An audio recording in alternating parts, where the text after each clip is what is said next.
Okay okay students, आज देखो हमने अपना सारा टॉपिक अभी तक जिसमें अपनी मल्टी कॉलिनैरिटी हम आज शुरू कर रहे हैं। उससे पहले हमने हेटेरोस्केडासिटी और क्या हमने ऑटो कोरिलेशन पढ़ा था, ठीक है। अब जो ऑटो कोरिलेशन और जो हमने हेटेरोस्केडासिटी पढ़ा है वो बेसिकली किससे रिलेटेड था? वो आपकी जो दो अजम्पशंस थी किससे रिलेटेड, जो यू से रिलेटेड दो अजम्पशंस थी उससे रिलेटेड थी, ठीक है। हमने पहले भी स्टार्टिंग में जब बात की थी, जब हमने ये बताया था कि अप्लाइड क्या होती है, उस टाइम पे हमने ये कहा था कि कुछ assumptions जो होती हैं जो हम लेके चलते हैं किसी भी मॉडल को बनाने के टाइम पे, अगर वो assumption कुछ फुलफिल नहीं होती हैं तो क्या प्रॉब्लम्स आएंगे वो हमें पढ़ने की, ठीक है। हम दो assumption जो हमारी फुलफिल ना हो, एक तो आपकी जो ऑटो कोरिलेशन से रिलेटेड थी, एक आपकी हेटेरोस्केडासिटी से रिलेटेड थी, वो हम कर चुके। अब जो अगली प्रॉब्लम है that is of multi collinearity. ये बेसिकली ये प्रॉब्लम किससे रिलेट करती है? ये आपकी यू की assumptions से रिलेट ना करते हुए किससे रिलेट करती है? ये आपकी एक्सप्लेनेटरी जो वेरिएबल्स थे, जिसे हम क्या क्या बोल सकते हैं, जिसे हम इंडिपेंडेंट वेरिएबल्स भी बोल सकते हैं, ठीक है, इसको एक्सप्लेनेटरी वेरिएबल भी बोल सकते हैं, जिसको हम डिग्रेसर भी बोल सकते हैं। ये बेसिकली उससे रिलेटेड है। सभी को बोर्ड विजिबल है ना? Yes ma'am. ठीक है, ठीक है। तो मल्टी कॉलिनैरिटी की प्रॉब्लम किससे रिलेटेड है? बेसिकली एक्सप्लेनेटरी वेरिएबल से रिलेटेड है, ठीक है। अब देखो, याद करो आप लोगों ने क्या पढ़ी थी, एक प्रॉब्लम पढ़ी थी आप सभी ने कि जो आपने एक अजम्पशन मानी थी, प्रॉब्लम नहीं, एक अजम्पशन लेके चले थे। अजम्पशन क्या लेके चले थे कि जो आपकी क्या चीज, आपके जो एक्सप्लेनेटरी वेरिएबल्स होंगे, एक्सप्लेनेटरी वेरिएबल्स के बीच में कोई भी परफेक्ट कोरिलेशन नहीं होगा, ठीक है। यानी कि अगर मान लो हमारा फंक्शन क्या है, अगर हमारा फंक्शन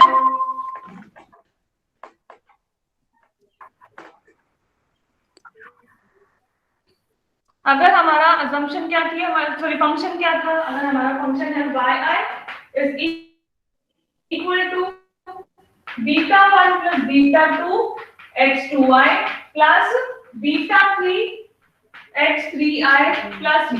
अब इतनी बात भी ध्यान रखना कि मल्टी कोलिनैरिटी की प्रॉब्लम है ना, वो हो कौन से वेरिएबल मॉडल में होगी? वो मल्टीपल लीनियर रिग्रेशन मॉडल में ही होगी। क्यों?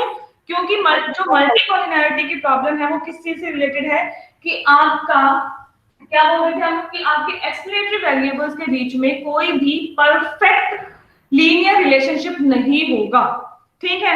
अब एक बात बताओ, जब हम एक को आप पढ़ते हो क्या, सिंपल लीनियर रिग्रेशन मॉडल पढ़ते हो, ठीक है। सिंपल लीनियर रिग्रेशन मॉडल में जब एक्सप्लेनेटरी वेरिएबल कितना था, सिर्फ एक था। इस टाइप के बनाते हैं beta 1 plus beta 2 x2y plus ui, ये बना देते हैं। अब जब वेरिएबल ही एक है तो इसका कोरिलेशन दिखाओगे किसके साथ, है ना? Yes ma'am. तो इसीलिए जो मल्टी कोलिनैरिटी की प्रॉब्लम है वो बेसिकली कौन से मॉडल में आएगी? आपकी मल्टीपल लीनियर रिग्रेशन मॉडल में आएगा, ठीक है। इतनी बात आई समझ में सभी को? Yes ma'am. ठीक है। अब बेसिकली हम क्या बोल रहे हैं, हम assumption लेके चलते थे कि जो ये एक्सप्लेनेटरी वेरिएबल्स है, यानी कि इनके बीच में जो कोरिलेशन कैसा होगा, वो मतलब इनके बीच में कोरिलेशन नहीं होगा। ये मान के चलते थे x2i and x3i will be equal to plus minus 1, ठीक है। यही बोलते थे कि इनके बीच में परफेक्टली कोई कोरिलेशन नहीं होगा। सॉरी ये हम इतना, ठीक है, नहीं होगा, यानी कि परफेक्टली कोरिलेट नहीं करेंगे, ठीक है, ये मान के चलते थे। अब लेकिन प्रॉब्लम के बाद रही कि जब हम ये कहें कि इनके बीच में कोरिलेशन होगा, यही मान के चलेंगे। दैट मींस आपकी देखो, याद करो आर की वैल्यू किसके बीच में लाई करती थी? आर की वैल्यू लाई करती थी -1 से लेके 1 के बीच में लाई करती थी, याद है? ठीक है, -1 से +1 के बीच में लाई करती थी। इसका मतलब क्या है कि अगर आपकी r की वैल्यू इस -1 से लेके 1 के बीच में आ जाए तो आपकी कौन सी प्रॉब्लम हो जाएगी? मल्टी कोलिनैरिटी की प्रॉब्लम आ जाएगी। दैट मींस कि वो आपस में कुछ क्या है, कोरिलेट कर रहे हैं, है ना? अब एक बात और ध्यान रखना, r की वैल्यू अगर 0 हो जाएगी ना तो उस केस में भी मल्टी कोलिनैरिटी नहीं होगा। क्यों? क्योंकि r की मतलब 0 का मतलब क्या है कि उनको आपस में कोरिलेट ही नहीं कर ही नहीं रहा, दैट मींस मल्टी कोलिनैरिटी नहीं होगा। तो इसका मतलब यहां से बात निकल के आई कि अगर आपकी क्या है मल्टी कोलिनियरिटी अगर कब होगी, तब आपकी वैल्यू r की वैल्यू -1 से 1 के बीच में लाई करेगी। इतनी बात है सभी को समझ में आई समझ? Yes. Yes ma'am. अब देखो मैंने बोला कि आपकी H2i और H3i आपस में क्या है, रिलेट करने चाहिए। रिलेट करने का मतलब हमने दो तरीके से इसको बता सकते हैं। H2i will be equal to किसका, α1 प्लस α2 H3i। इसका क्या मतलब हो गया, इसका मतलब क्या हो गया कि आपका जो H2i है किससे रिलेट कर रहा है, H3i से रिलेट कर रहा है, ठीक है। और इसको कैसे लिख सकते हैं, या फिर हम इसको लिख सकते हैं H2i is related to H3i। एक मैंने लिखा जिसमें इंटरसेप्ट है, एक मैंने लिखा जिसमें इंटरसेप्ट नहीं है, नहीं है। ठीक है। दोनों तरीके से रिलेट कर सकता है, जिसको हमने पहले भी एक बार मैंने आप लोगों को बताया था कि परफेक्ट कोरिलेटेड होगा और इम्परफेक्ट कोरिलेटेड होगा, ठीक है। ये मैं आप लोगों को पहले भी एक बार बता चुकी हूँ। ये आपका परफेक्ट कोरिलेटेड वाला था और ये इम्परफेक्ट कोरिलेटेड वाला था, ठीक है। इतनी बात आई सभी को समझ में? Yes ma'am. अब मान लो मैं ये लेके चलूं कि x2i is equal to lambda x3i। तो इसका मतलब क्या है, x2 बार भी कितना होगा, lambda x3 बार होगा, है ना। Yes, और ma'am. small x2i will be equal to lambda times small x3i, ये भी होगा। Yes, ma'am. Yes ma'am. तो यहाँ से अगर देखो, अब मैं ये बोल रही हूँ कि आपकी मल्टी कोलिनियरिटी की प्रॉब्लम है, तो मल्टी कोलिनियरिटी की प्रॉब्लम का मतलब क्या है कि आपके ये आपस में कोरिलेट करते हैं। अब बेसिकली बात कि अगर ये आपस में कोरिलेट कर रहे हैं तो प्रॉब्लम क्या है, करते रहो भाई, क्या प्रॉब्लम है। वो प्रॉब्लम आपको कहाँ से पता चलेगी, जब आप क्या करोगे, आप जब आपके OLS एस्टिमेटर जब निकालते हो, यानी कि यहाँ से जो β2 हैड और β3 हैड और β1 हैड निकालते हो, वो उसका वहां पे पता चलेगा।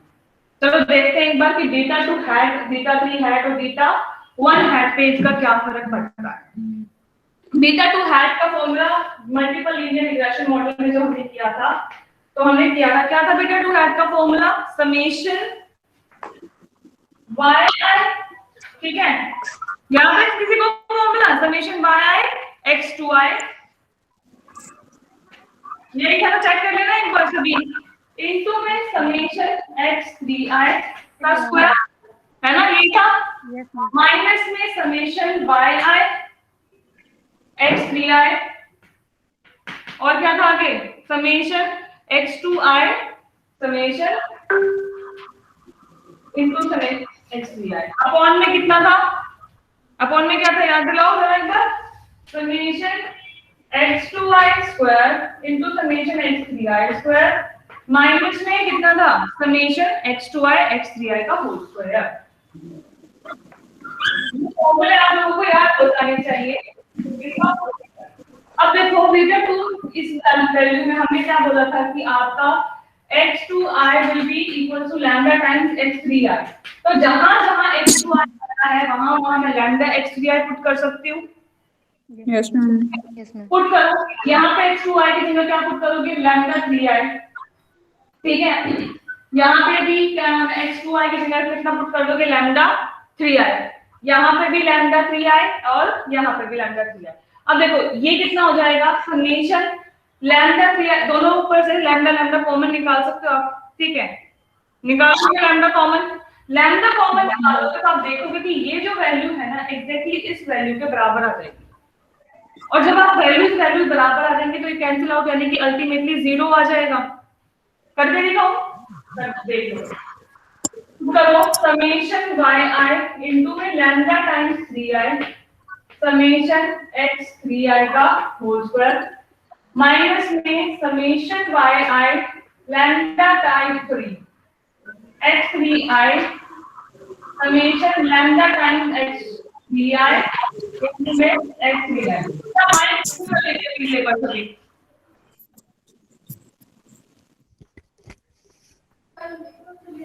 ठीक है। अपॉन में देखो कितना आ जाएगा, ये समेशन लैम्डा x3i का square into summation x3i, minus में कितना आ जाएगा, ये summation x lambda summation x3i into में x3i का होल स्क्वायर।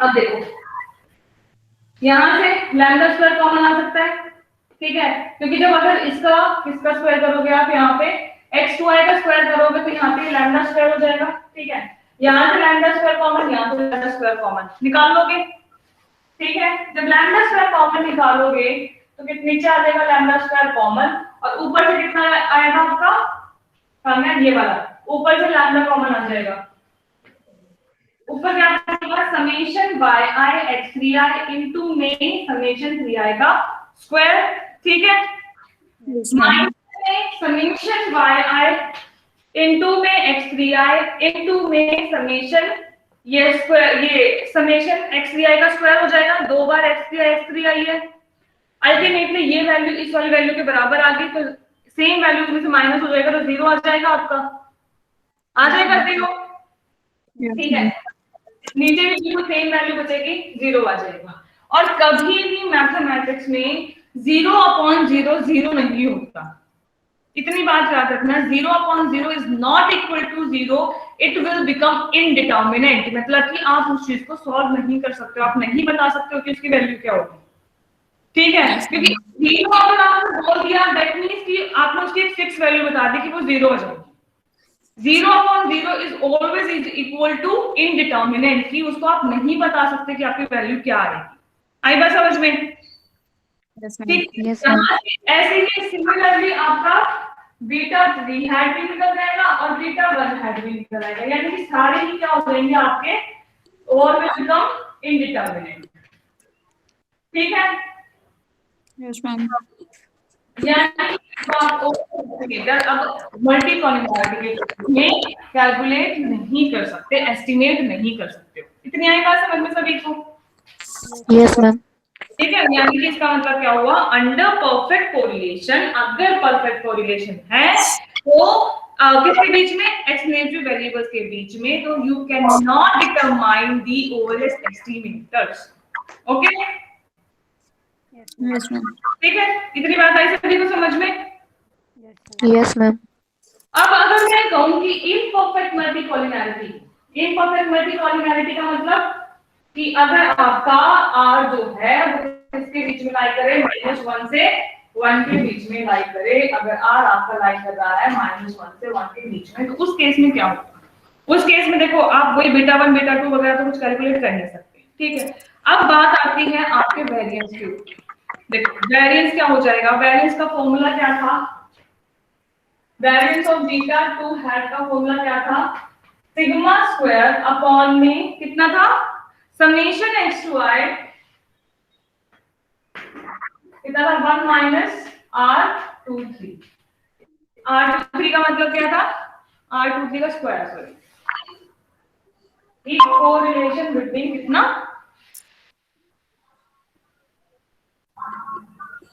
एक सेकंड रुकिएगा सर,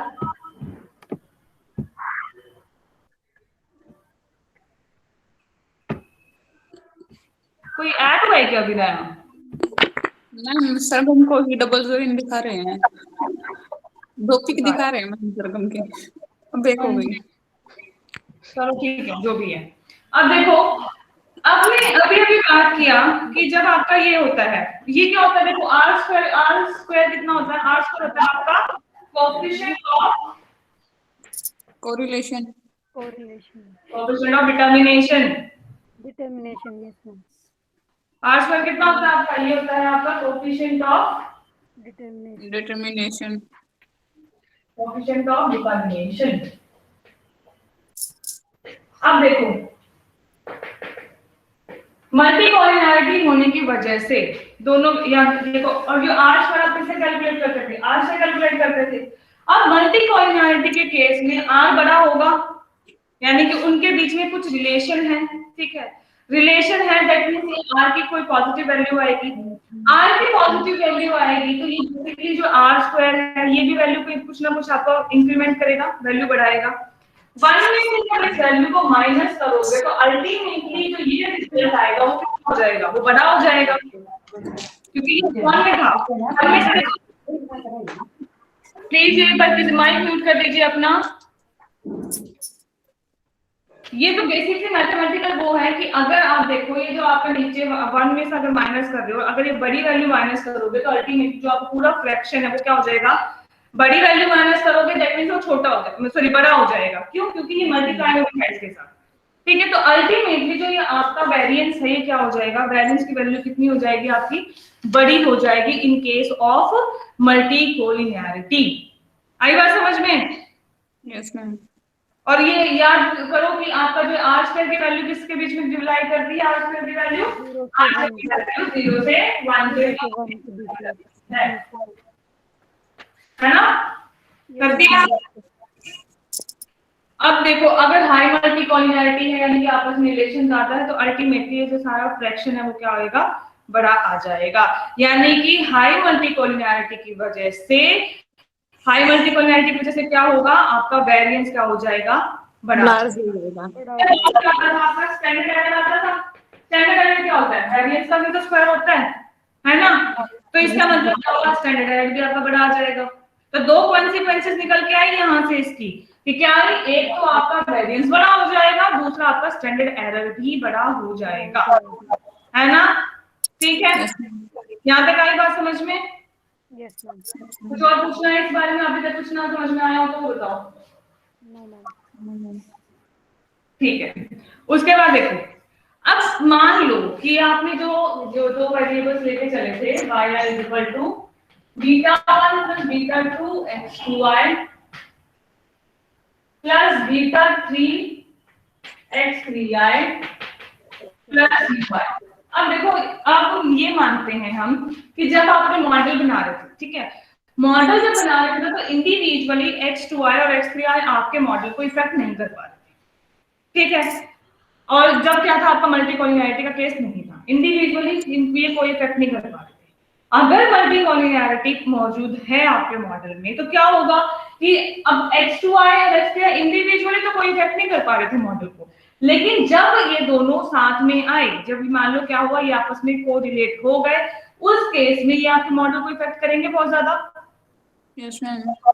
और कैसे इफेक्ट करेंगे, फ्यू इनसिग्निफिकेंट टी रेशियो, ये आगे भी हम बात करेंगे। ये बार आप लोग नोट कर लेना कि जब आपके जो ये जो क्या है आपके को ये x2y एक्सप्लेनेटरी वेरिएबल अगर इंडिविजुअली आपके इफेक्ट नहीं कर पाते लेकिन साथ में अगर इफेक्ट कर रहे हैं तो उसके कारण क्या प्रॉब्लम आएगी, few insignificant t ratio, insignificant t ratio and high R square. देखो टी रेशो हम किस चीज के लिए यूज करते थे, टी रेशो हम करते थे इनकी जो नीति की सिग्निफिकेंस चेक करने के लिए, इंडिविजुअली सिग्निफिकेंस चेक करने के लिए हम यूज करते थे, ठीक है। और हाँ जी, तो ये क्या है कि जो आपका टी रेशो है बेसिकली अब जो आंसर्स देगा वो क्या होंगे, आपके सिग्निफिकेंट नहीं होगा, ठीक है। और आपका हाई आर स्क्वायर कैसे हो जाएगा, वो भी हाई हो जाएगा। कैसे हो जाएगा वो मैंने अभी आपको बताया, ठीक है।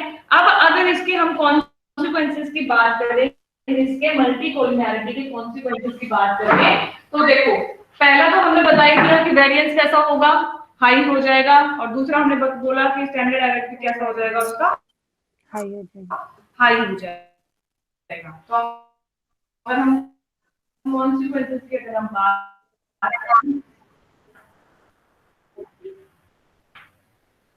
देखो कॉन्सिक्वेंसेस की अगर हम बात करें meters will have high variance, will have high variance and insignificant t ratio, ठीक है। वेरिएंस हाई होगा तो देखो ऑब्वियसली बात है कोवेरिएंस भी हाई होगा इनका। Yes ma'am.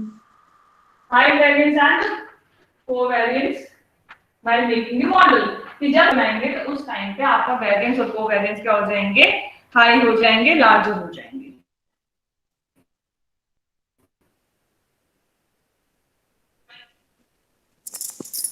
हाई यहाँ पे लार्ज लिखो, सॉरी हाई नहीं लार्ज, ये आपके लिए ज्यादा बढ़िया रहेगा। लार्जर सी आई यानी कि लार्जर CI यानी कि कॉन्फिडेंस इंटरवल। कैसे हो जाएगा, देखो बीटा 2 का कॉन्फिडेंस इंटरवल क्या था, बीटा 2 का कॉन्फिडेंस इंटरवल था बीटा 2 हैड माइनस में T अल्फा 1 2 यही था, ठीक है, yes ma'am. n minus 3 standard error of that plus में T अल्फा 1, ठीक है, इनटू में स्टैंडर्ड एरर ऑफ बीटा 2। अब ये जो स्टैंडर्ड एरर वाली जो वैल्यू है, ये वाली जो वैल्यू है, एक जगह माइनस हो रही है, एक जगह प्लस हो रही है। जितनी ज्यादा बड़ी जो वैल्यू आएगी उतना ही तो इस वैल्यू जो वैल्यूज आएंगी उनको बड़ा करेगी। बड़ी वैल्यू माइनस होगी तो ज्यादा आपके ओरिजिन से उस साइड ज्यादा शिफ्ट करेंगी, ठीक है। बड़ी वैल्यू ऐड करेगी तो उतना ही आपके पॉजिटिव एक्सिस पे उस साइड जाएगी, यानी कि याद करो इस साइड से कुछ फिगर बनाते थे हम, यहाँ पे आपकी बीटा 2 जितना 0 थी, तो जितनी इसमें माइनस होगी उतना उस साइड सरकेगी, ये दिख रहा है ना, ठीक है, उतना ये उस साइड जाएगी, और जितना इसमें ऐड होगा उतना ये इस साइड आएगी। यानी जो आपका कॉन्फिडेंस इंटरवल है वो क्या हो जाएगा। अब इसका देखो, अब बात आती है कि लार्जर CI होने का, लेकिन इसका नेगेटिव इम्पैक्ट क्या पड़ेगा, नेगेटिव इम्पैक्ट देखो वो सुनो।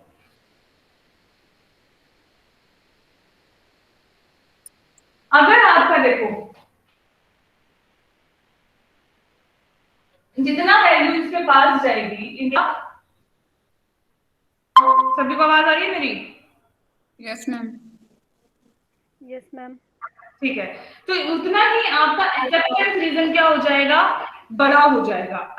बड़ा होने के कारण क्या होगा, एक्सेप्टेंस रीजन, अब देखो जितनी ज्यादा इसका मतलब जितना बड़ा उसकी एक्सेप्टेंस रीजन होगा उतना ही चांसेस होगा कि नल हाइपोथेसिस को आप एक्सेप्ट कर लोगे। और नॉर्मली जब भी हम कोई मॉडल बनाते हैं तो नल हाइपोथेसिस हम हमेशा उसकी अपोजिट लेके चलते हैं, और हर इकोनोमेट्रिक्स में नल हाइपोथेसिस को एक्सेप्ट करने का मतलब क्या है कि आपका मॉडल क्या है, इनसिग्निफिकेंट है, ठीक है। तो यानी कि कहने का मतलब क्या है कि अगर कॉन्फिडेंस इंटरवल अगर आपका वाइडर होता है, बड़ा होता है, तो उस टाइम पे क्या होगा, आपका एक्सेप्टेंस रीजन बढ़ेगा, यानी कि जो बहुत ज्यादा वैल्यू क्या होंगी इस मीन वैल्यू के आसपास ही लाई करेंगी, ठीक है। तो जितना ज्यादा कॉन्फिडेंस इंटरवल बढ़ेगा उतना ही उसका एक्सेप्टेंस रीजन बढ़ेगा, और एक्सेप्टेंस रीजन का मतलब क्या है कि उतना ही नल हाइपोथेसिस को रिजेक्ट करने की प्रोबेबिलिटी कम हो जाएगी, ठीक है, और उसको एक्सेप्ट करने की ज्यादा हो जाएगी। और एक्सेप्ट करना दैट मींस कि आपका हो सकता है कि मॉडल कैसा हो, इनसिग्निफिकेंट हो जाए। अब ये सारी जो बातें हैं ना, ये देखो कि ये हो सकती हैं, ऐसा जरूरी नहीं है कि हर केस में होगा ही, ठीक है। होना और हो सकते हो, मतलब कि हो सकता है और होने में डिफरेंस बहुत ज्यादा होता है, तो इस चीज का ध्यान रखना। दूसरी चीज, अब हमने बात करी टी की, जितना टी कितना था, टी रेशियो कितना था, beta 2 hat minus beta 2 upon में स्टैंडर्ड एरर ऑफ बीटा 2, यही करते थे। अब जितनी ज्यादा इसकी वैल्यू बड़ी होगी उतना ही रेशियो छोटा हो जाएगा, है ना? Yes ma'am. अप्लाई करेगी, इसका मतलब क्या है कि आपका मॉडल क्या हो जाएगा, इनसिग्निफिकेंट हो जाएगा, ठीक है। और फिर अगले हमने insignificant t ratio and higher R square हो जाएगा। और दूसरा आपका एक और है ओवरलेस एस्टिमेटर्स, जो आपके ओवरलेस एस्टिमेटर्स हैं, ओवरलेस एस्टिमेटर्स विल बी, क्या होंगे आपके ओएलएस एस्टिमेटर्स, क्या हो जाएंगे, are sensitive to small change. OLS estimators are sensitive to small change. अगर मान लो कि आपने क्या किया, देखो मान लो आपने डाटाज में, जो आप डाटाज कलेक्ट करते हो उसमें चेंजेस कर रहे हैं, ठीक है, मतलब बार बार उसको चेंज कर रहे हो। मान लो पहले आपने सैंपल साइज 10 का लिया, उसमें जस्ट हमने आपको x2 की x3 की वैल्यूज ली, फिर हमने मान लो सैंपल पे चेंज करके कुछ 10 वैल्यू ली x2 और x3 की, ठीक है। अब बार बार सैंपल चेंज होगा, बार बार आपका वेरिएंस अलग आएगा, ठीक है, बार बार वेरिएंस अलग आएगा तो आपके ओएलएस एस्टिमेटर्स पे फर्क पड़ेगा, यानी कि हो सकता है उनके चांसेस उतने ही ज्यादा आपस में कोरिलेट करने के चांसेस बढ़ जाते हैं, ठीक है। यानी कि अगर मल्टी कॉलिंगैरिटी की प्रॉब्लम होती है तो ओएलएस एस्टिमेटर्स कैसे होंगे, सेंसिटिव टू स्मॉल चेंज की छोटे छोटे चेंजेस का उनके ऊपर फर्क पड़ेगा। इतनी आई बात समझ में यस मैम। सभी को? Yes, ma'am. ये हमने अभी तक की उनके क्या कॉन्सिक्वेंसेस क्या होंगे इसके, मल्टी कॉलिनियरिटी अगर होती है तो कॉन्सिक्वेंसेस क्या होंगे उसके, और आपका क्या होगा कि आपके जो ओएलएस एस्टिमेटर्स हैं यानी कि बीटा 1 बीटा 2 बीटा 3 उसको आप कैलकुलेट नहीं कर सकते। ठीक है, याद है सभी को, समझ में आया? Yes ma'am. यस और नो? Yes ma'am. ठीक है, आज Yes, हम ma'am. आज इतना ही रखते हैं। इसके बाद इसका है डिटेक्शन और फिर उसके रेमेडियल मेजर्स, ये हम अपना नेक्स्ट क्लास में कंटिन्यू करेंगे। ठीक है, Okay, ma'am. इसमें से कुछ पूछना है किसी को? No ma'am. No, ma'am. ठीक है, तो इससे आगे डिटेक्शन और इसके रेमेडियल मेजर्स वो एक क्लास में हो जाएंगे, वो हम अपने नेक्स्ट क्लास में कंटिन्यू करेंगे। ठीक है, Okay. कुछ और आपको पूछना हो, कोई क्वेरी हो तो you are free to contact me any time. Okay, okay then.